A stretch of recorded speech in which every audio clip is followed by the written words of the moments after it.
जय श्री राम साथियों, स्वागत है आप सभी का सनातन धर्म यात्रा में। दोस्तों, अक्सर आपने देखा होगा कि नवबौद्ध खीरजियानी सदैव ही सनातन धर्म में पाखंड खोजने का कार्य करते हैं और इनके पाखंडों के ऊपर हम लगातार वीडियो लेके आ रहे हैं और उन्हीं वीडियोज़ की अगली श्रृंखला में ये एक नया वीडियो है। दोस्तों, यह प्रकरण जो मैंने लिया है ये महावंश नामक ग्रंथ से है और इसका 12वां परिच्छेद देखिए पृष्ठ संख्या 64 पर।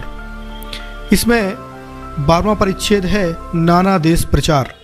इसमें लिखा है, संगीति समाप्त करके बुद्ध धर्म जिस शासन प्रकाशक स्तबिर मोगल्लीपुत्र ने भविष्य को देखते हुए प्रत्यंत देशों में शासन की स्थापना का विचार करके कार्तिक मास में उन स्तबिरों को उन स्थानों पर भेजा। स्तबिर मंजिक्तिक यानी माध्यमिक को कश्मीर और गांधार को भेजा और महादेव स्तबिर को महेश मंडल भेजा। रचित नामक स्तबिर को वनवास की ओर भेजा और यवन धम्म रहित को अपरांत देश में भेजा और महाधर्म रचित स्तबिर को महाराष्ट्र में और महारचित स्तबिर को यवन लोगों में भेजा। हिमवंत प्रदेश यानी हिमालय प्रदेश में मध्यम स्तबिर को भेजा और स्वर्ण भूमि में स्वर्ण तथा उत्तर 2 स्तबिर भेजे। अपने शिष्य महामहेंद्र स्तबिर तथा इट्ठीय उत्तीय संबल और भद्रशाल इन 5 स्तबिरों को यह कहकर लंका भेजा, तुम मनोज लंका द्वीप में मनोज्ञ बुद्ध धर्म जिस शासन की स्थापना करो। उस समय कश्मीर गांधार में बड़ी दिव्य शक्ति वाला अरवाल नामक एक क्रूर नागराज रहता था। वह सारी पकी हुई फसल ओले और बरसा कर समुद्र में डाल देता था। मुंजभक्तिक स्तबिर आकाश मार्ग से जल्दी वहां पहुंचे। अब देखिए, ये स्तबिर भी आकाश में उड़कर जा रहा है, जबकि इन्हें समस्या बजरंगबली यानी हनुमान जी के उड़ने से होती है, लेकिन इनका स्तबिर जो है वो भी आकाश मार्ग से जा रहा है। इस पर ये मूर्ख कभी प्रश्न नहीं उठाते। तो आगे देखिए, इसमें लिखा है कि आकाश मार्ग से जल्दी वहां पहुंचे और अरवाल सरोवर के जल पर टहलने लगे। अब देख रहे हैं, ये सरोवर के जल पे टहल रहा है, लेकिन इस पर भी इन्हें कोई आपत्ति नहीं है, इस पर कोई प्रश्न नहीं उठाएंगे ये। आगे देखिए, उन्हें देखकर नाग बहुत रुष्ट हुए और अपने राजा से जाकर निवेदन किया। नागराज ने क्रोधित हो अनेक प्रकार से भय दिखलाए और आंधी आई, मेघ गरजने और बरसने लगे, बिजली कड़कने और चमकने लगी, वृक्ष और पर्वत शिखर गिरने लगे। चारों ओर भीषण स्वरूप वाले नाग डराते थे। स्वयं नागराज जलता था, धुआं देता था, अनेक प्रकार से कोसता था। मतलब नागराज जो है वो जल भी रहा है और धुआं भी दे रहा है और इन्हें कोस भी रहा है, लेकिन स्तबिर नहीं डर रहे हैं। तो स्तबिर ने उन तमाम भयों को अपने योग बल से दूर करके स्तबिर ने अपनी उत्तम शक्ति का परिचय देते हुए नागराज से कहा, यदि देवताओं सहित सारा संसार भी आकर मुझे डरावे, यह सारा डर भय मेरा कुछ नहीं कर सकता। हे महानाग, यदि तू समुद्र और पर्वत सहित इस सारी पृथ्वी को भी उठाकर मेरे ऊपर फेंक दे। मतलब कि देख रहे हो आप, कितनी बड़ी गपोड़ है कि जिस पृथ्वी पर उस महासागर में ये टहल रहा है और उसी पृथ्वी को अपने ऊपर फेंकने की बात कर रहा है। मतलब कुछ भी गपोड़ते थे। आगे लिखा है कि अगर उठाकर मेरे ऊपर फेंक दे तो भी मैं उससे नहीं डर सकता। इससे हे सर्पराज, उल्टा तुम्हारा ही नाश होगा। इसे सुनकर नागराज का मद टूटा। स्तबिर ने धर्म का उपदेश दिया।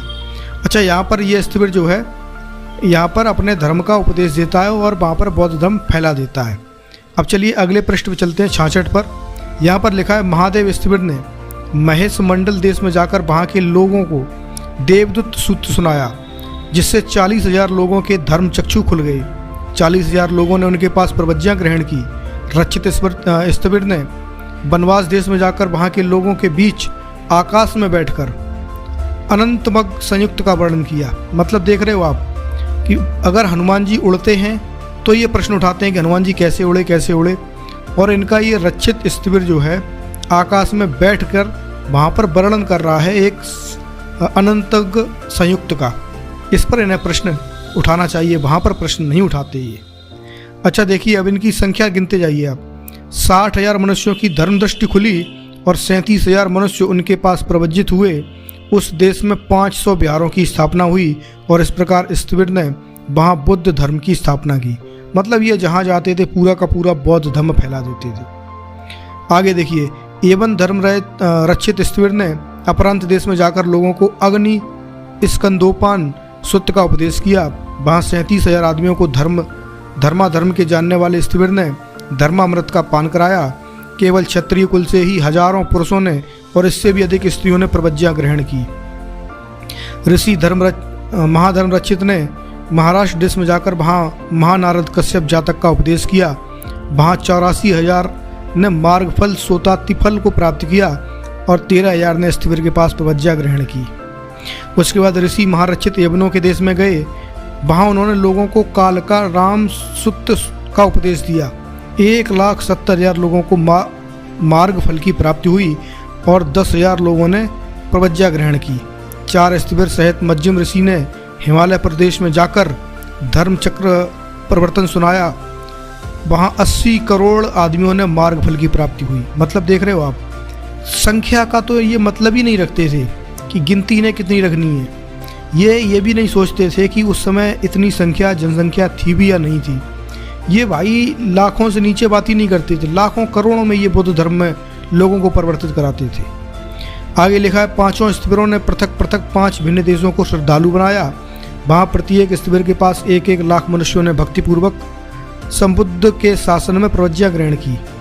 उत्तर स्थिविर शहर सिद्ध स्वर्ण स्थिविर स्वर्ण भूमि को गए। उस समय एक क्रूर राक्षसी समुद्र से निकलकर राजमहल में पैदा होने वाले बालक को खा जाती थी। उन्हीं दिनों राजमहल में एक बच्चा पैदा हुआ। लोगों ने स्थिविरों को देखकर समझा कि ये राक्षसों के साथी हैं और हथियारबंद हो उन्हें मारने के लिए समीप आए। क्या है पूछकर स्थिविरों ने कहा, हम शीतलबंत भिक्षु हैं, राक्षसी के साथी नहीं। उसी समय दलबल सहित वह राक्षसी समुद्र से बाहर निकली। उसे देखकर लोगों ने महान कोलाहल किया। स्थिविर ने अपने योग बल से दुगने भयंकर राक्षस पैदा कर दिए। मतलब देख रहे हो आप, इस बंदे ने पता नहीं कौन सा जादू कौन सा विज्ञान लगाया कि वहाँ पर बहुत सारे राक्षस और आ गए और उन राक्षसों ने उस राक्षसी को घेर लिया और राक्षसी ने समझा यह देश इनको मिल गया है, इसलिए डरकर भाग गई। तो मतलब आप देख रहे हैं कि इनके धर्म ग्रंथों में कितनी गपोड़ें हाँकी गई हैं। इन गपोड़ों पर ये कभी प्रश्न नहीं उठाते क्योंकि ये पढ़ते ही नहीं हैं। इनको सिर्फ सनातन के विरोध में भड़काया जाता है और उन्हीं बातों को लेकर ये लोग चले आते हैं यहाँ पर अपनी बकवास करने। तो दोस्तों, ये जानकारी आपको कैसी लगी कृपया कमेंट बॉक्स में बताइए। बने रहिए सनातन धर्म यात्रा के साथ और लेते रहिए रोचक एवं धार्मिक जानकारियाँ प्रमाणों के साथ। धन्यवाद। जय श्री राम।